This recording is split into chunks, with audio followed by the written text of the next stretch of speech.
Soy Daniel Bernas de DPS Trading. Estamos en épocas navideñas, pero el mercado está muy interesante y no podía faltar a esta cita del resumen de bolsa en una semana donde a nivel macro tuvimos el jueves los datos de PIB trimestral en Estados Unidos y datos de peticiones de subsidio por desempleo. Unos datos que fueron positivos, mejores que lo esperado, y después lo veremos en el gráfico, pero últimamente los datos positivos, al menos en primera instancia, no son bien encajados por el mercado. ¿Por qué? Porque datos positivos en el PIB, datos positivos en el empleo, pueden hacer ver a la Fed que todavía se están tensionando los precios y que todavía tienen margen para seguir subiendo tipos de interés. Si nos vamos estrictamente a los gráficos, aquí tendríamos el Nasdaq 100, pero antes 2 segundos para el disclaimer y ya arrancamos. Bien, pues aquí tenemos en el Nasdaq la vela del jueves, donde los inversores reaccionaron mal a las noticias, aunque en los mínimos de la sesión vino una cierta reacción. No es tan evidente en el Nasdaq, sí lo es más en el S&P y en el Dow Jones, como veremos posteriormente. ¿Qué decíamos aquí la semana pasada? Bueno,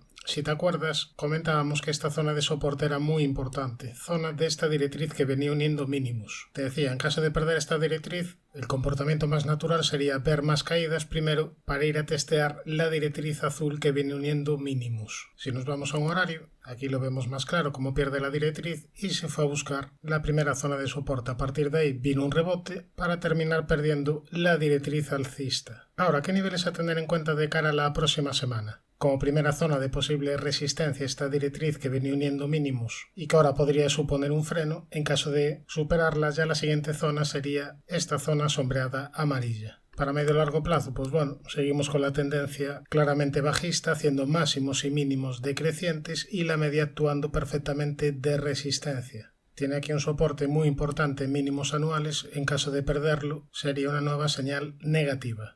Nos vamos al S&P 500, donde aquí la semana pasada te decía que se había detenido en niveles de 4.105 y había activado objetivo por doble techo hacia niveles de 3.743. En la sesión del jueves, a raíz de los datos, estuvo bastante cerca de cumplir el objetivo, pero en mínimos, en el entorno de los 3.764, vino una reacción del precio. En todo caso, este objetivo todavía está pendiente, solo se anula en caso de superar los 4.105, por lo que lo más probable, rebotes al margen, es que acabe cumpliendo el objetivo. ¿Cuál sería la primera zona de resistencia a vigilar? Bueno, está bastante clara esta zona sombreada amarilla, que aquí fue resistencia, aquí soporte, aquí de nuevo funcionó de soporte y ahora pudiera funcionar como resistencia, porque además justo por ahí también pasaría la media de 200 sesiones que continúa en fase descendente. Por tanto, de cara a la próxima semana, tenemos aquí una importante zona. Por el camino, una resistencia intermedia estaría en niveles de 3.890 puntos. Disminuyendo el zoom, vemos que el S&P 500 tiene una resistencia muy importante en esta directriz bajista principal. Recientemente tuvo 2 ataques a la misma, pero no fue capaz de tener un cierre por encima. Además, en este nivel activó la figura de doble techo. Si nos vamos al Dow Jones, aquí la figura que proponíamos la semana pasada era una divergencia bajista, divergencia que todavía estaría pendiente, ya que el objetivo sería hacia la zona de los 32.223 puntos. Ahora fíjate que de momento el Dow Jones ha frenado la caída en niveles de 32.583 y que en caso de superar los 33.437 activaría figura de doble suelo. Esta resistencia importante porque además antes era una zona de soporte, por lo que de cara a esta semana es sin duda un nivel a vigilar. En caso de que se acabe activando este doble suelo, bueno, pues tendríamos un objetivo alcista hacia niveles de 34.294 y un objetivo bajista hacia niveles de 32.227. Podría primero cumplir el objetivo alcista y después irse a cumplir el objetivo bajista. Pero en este tipo de escenarios donde hay un objetivo mirando en una dirección y otro objetivo mirando en otra dirección, lo prudente es mantenerse al margen. Si nos vamos al Russell 2000, hemos perdido el soporte de los 1760 y ha marcado un nuevo soporte en niveles de 1730. Vendría una primera señal de mejoría de corto plazo en caso de superar la zona de los 1908 puntos. La mejoría en el medio y largo plazo vendría si supera esta antigua zona de máximos en el entorno de los 2033, ya que en este escenario activaría figura de doble-triple suelo. Vistos índices americanos, nos vamos a ver la situación en Europa. Vamos a empezar por el DAX, pero antes, si te está gustando el vídeo y valoras mi esfuerzo, suscríbete al canal y activa la campana para no perderte ningún contenido. Bien, pues aquí tenemos el gráfico del DAX, que marcó máximos en el entorno de los 14.672, perdió esta zona de mínimos en los 14.194 y a partir de ahí vinieron caídas. De momento estas caídas ni tan siquiera han llegado al 38,2% Fibonacci de esta última subida. Aquí, como he dicho en vídeos anteriores, la clave va a ser si cuando corrija una zona Fibonacci, la zona de la media empieza a funcionar de soporte. Niveles a tener en cuenta de cara a la próxima semana. Bueno, pues tenemos aquí una zona de resistencia muy clara. La zona que ya comenté anteriormente que funcionó de soporte, zona de los 14.194. Si la supera podríamos tener una continuidad del rebote, quizás para cerrar este antiguo hueco bajista. Si pierde los mínimos de esta semana, yo creo que ya lo más probable es testear la primera zona Fibonacci y quizás continuar la consolidación hacia la zona de la media. Nos vamos al Eurostoxx, que frenó esta última subida en el entorno de los 4.035 en una zona muy importante que ya funcionó previamente tanto de soporte como de resistencia. Al perder este mínimo vinieron más caídas, pero de momento tampoco, al igual que el DAX, hemos llegado a una zona de corrección Fibonacci. El 38,2 pasaría por los 3.739 puntos y además de los mínimos de esta semana podría tener soporte en la zona de la media de 200 sesiones que ya se está girando al alza. Si nos vamos al IBEX, vemos que en primera instancia funcionó muy bien la zona de la media de 200 sesiones como zona de soporte. Desde aquí ha venido un rebote de corto plazo. Tiene primera zona de resistencia esta directriz azul y niveles de 8.416. Si nos vamos al FTSE, también podemos apreciar que la media de 200 sesiones ha funcionado en primera instancia de soporte. Desde aquí ha venido un rebote y estamos ya de nuevo próximos a la zona de resistencia de los 7.592. En caso de perder los mínimos de esta semana, ya entraríamos en una zona Fibonacci de esta última subida. Si nos vamos al MIB italiano, se encuentra retrocediendo desde la zona de los 24.895, zona que antes era un antiguo máximo, perdió esta zona de soporte de corto plazo y a partir de ahí vinieron caídas. De momento tampoco hemos llegado al 38,2 de esta última subida, veremos si continúa la consolidación, lo que hace el precio en el entorno de la media. Nos vamos al CAC, que tiene una zona de resistencia muy clara a vigilar de cara a esta semana, que sería esta antigua zona de máximos aislados, que recientemente actuó de soporte y ahora en primera instancia ha actuado de resistencia. Estaríamos hablando de la zona de los 6.617 aproximadamente.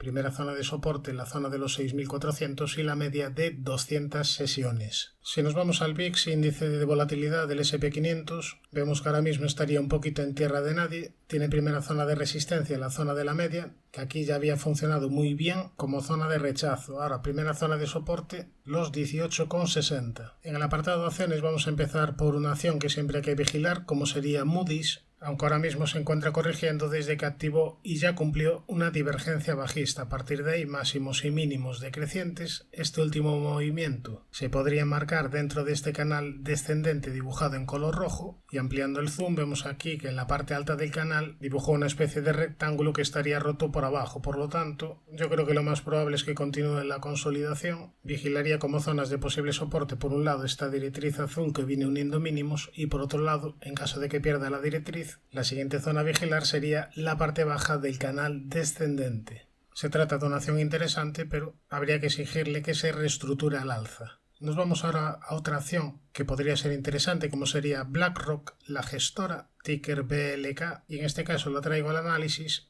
porque recientemente ha activado una divergencia alcista en gráfico semanal. Este año tuvo fuertes correcciones, además perdiéndose la zona del 61,8, pero esta última reacción viene desde una zona pivote muy importante, una zona de antiguos máximos que una vez rota ya había funcionado en 2020 como soporte. Desde aquí ha venido un fuerte rebote, se superó esta zona de máximos y tiene objetivo por divergencia alcista. ¿Hacia dónde? Bueno, lo suyo sería que fuese a atacar la antigua zona de máximos históricos en el entorno de los 941,65 dólares. Por el camino tendría una zona de resistencia muy importante en esta zona sombreada amarilla. Estaríamos hablando de la zona de los 801 dólares. Nos vamos ya a la siguiente acción con ticker RMD, una acción que habíamos vigilado ya en el pasado porque tenía activado objetivo por este canal ascendente rota al alza y se estaba desarrollando este rectángulo. Te decía que si superaba la parte alta podría ser una acción interesante para incorporar a cartera. Sin embargo, el rectángulo lo rompió por abajo y a partir de ahí máximos y mínimos decrecientes, deteriorándose el gráfico. Ahora, ¿qué niveles a tener en cuenta? Bueno, pues tenemos aquí una clara zona de resistencia. Esta zona de la directriz que viene uniendo máximos. Superarla sería una primera señal positiva. La primera zona de soporte estaría en el entorno de los 206,18. En caso de perder esta zona podríamos ver una rotación del precio hasta esta otra zona sombreada, hacia la zona de mínimos anuales en el entorno de los 189,73. En caso de perder esta amplia zona de soporte, ya la siguiente a vigilar sería la paralela a la directriz con máximos. En resumen, acción a vigilar, de momento precaución, pero si rompe la directriz roja podría ser una señal interesante. Nos vamos a la siguiente. En este caso es una acción que me habéis pedido, Delta Airlines. Una acción que en semanal tendría una pequeña divergencia alcista, no demasiado clara, y si volvemos al gráfico diario, vemos que además tiene importante zona de resistencia en esta zona sombreada, en el entorno de los 36,64. En caso de superar esta zona, ya la siguiente sería la directriz bajista principal.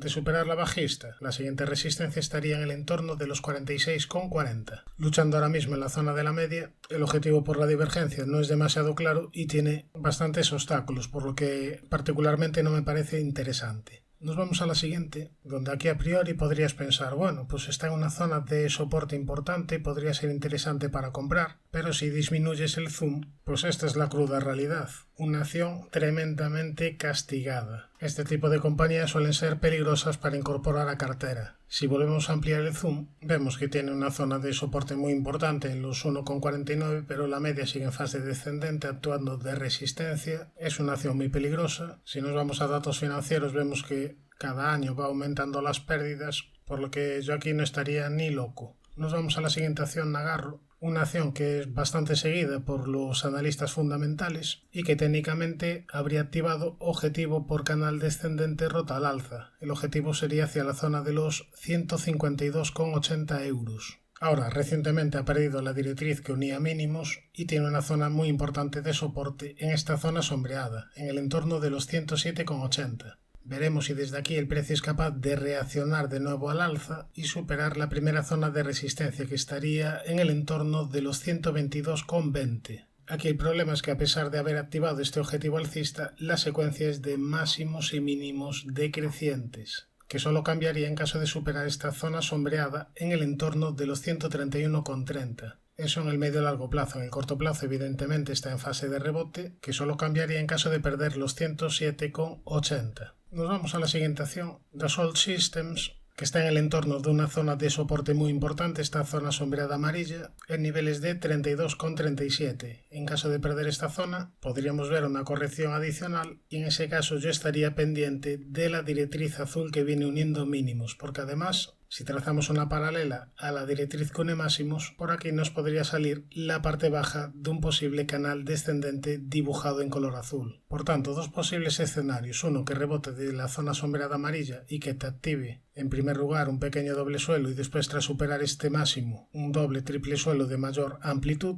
y el segundo escenario es que rompa soportes, con lo cual yo lo vigilaría un poquito más abajo. En el apartado de divisas tenemos aquí el gráfico del euro-dólar que había hecho máximos en niveles de 1,0737 en una zona de resistencia importante, una zona que antes era soporte y aquí ya funcionó de resistencia. Ya empezamos a estar alejados de la media de 200 sesiones y no descarto que venga una corrección quizás para testear esta antigua zona de soporte, zona de los 1,0365. Si nos vamos a un gráfico horario, de cara a la próxima semana yo propondría vigilar esta figura de canal lateral. Veremos por dónde rompe. La parte alta estaría en el entorno de los 1,0661, la parte baja en el entorno de los 1,0580. Respecto al oro, continúa el proceso de rebote y ahora la figura que propongo vigilar de cara a la próxima semana sería este rectángulo. La parte alta estaría en el entorno de los 1836, la parte baja serían niveles de 1781. Respecto a la plata habíamos dicho que había mejorado tras la superación de los 20,89, máximos y mínimos crecientes, y en este rebote ya ha llegado a la primera zona de resistencia importante. La directriz bajista principal daría una primera señal negativa en caso de perder los 22,74. Respecto al petróleo Brent, si recuerdas la semana pasada te decía que tenía niveles de soportes y resistencias muy claros. Entre ellos proponía vigilar los niveles de 78,26 por ser el 61,8% de esta última subida. Bien, pues desde aquí ha reaccionado el precio. Fíjate la vela que deja en mínimos y a partir de ahí fuertes subidas. Ahora mismo tendría activado objetivo hacia la zona de los 83,25, por lo tanto le quedaría todavía un mayor potencial de subida y además en caso de superar esta zona de máximos activaría un segundo impulso alcista Fibonacci hacia niveles de 86,29. Ahora ya estamos alejados de soportes, la primera zona de soporte sería la zona de la media y después ya los mínimos del rectángulo. Suscríbete al canal si te ha gustado este vídeo y no te olvides de activar la campana para no perderte ningún contenido. Un saludo, mucha precaución, buenas inversiones y ¡feliz Navidad!